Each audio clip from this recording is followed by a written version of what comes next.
안녕하세요, 헬시라이프입니다. 오늘은 약 오남용 문제입니다.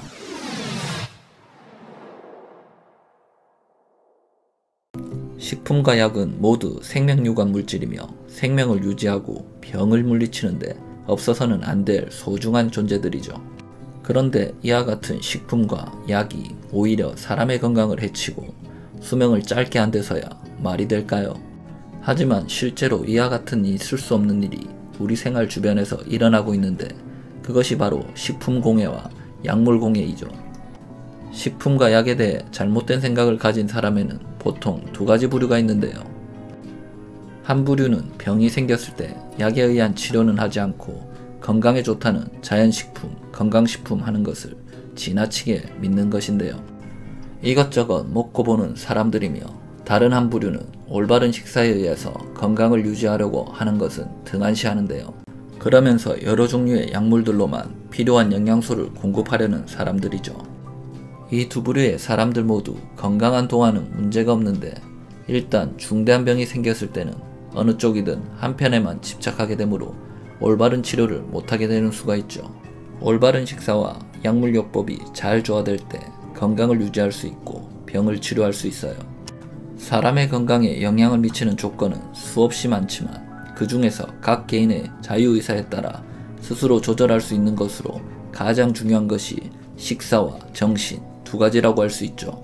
속된 말로 잘 먹고 마음 편하게 지내는 것이 건강의 기본이죠. 세상이 발전되는 것은 좋은데 지나치게 복잡하게 되어가는 나머지 사람의 생활이 자연환경에서 점점 이탈되어 가고 있죠. 인공적인 가공식품의 범람과 정신적인 갈등 가운데서 몸과 마음이 만성병에 찌들어가고 있는 것이 오늘날의 현대인들이 처한 건강상의 위기라고 할 수 있어요. 과거에 사람을 괴롭혔던 간염병이 현대에는 급격히 감소되어 평균 수명이 늘어났죠. 그리고 영양 섭취의 향상으로 체격이 좋아져서 모두 다 건강체인 것처럼 보이는 요즘이죠.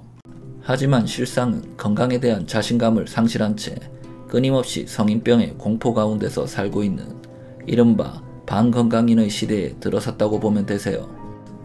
사람의 병을 고친다는 약만 보더라도 근본적인 원인요법보다는 우선 당장에 나타나는 증상을 멈추는 대증요법에 치중되게 되었죠.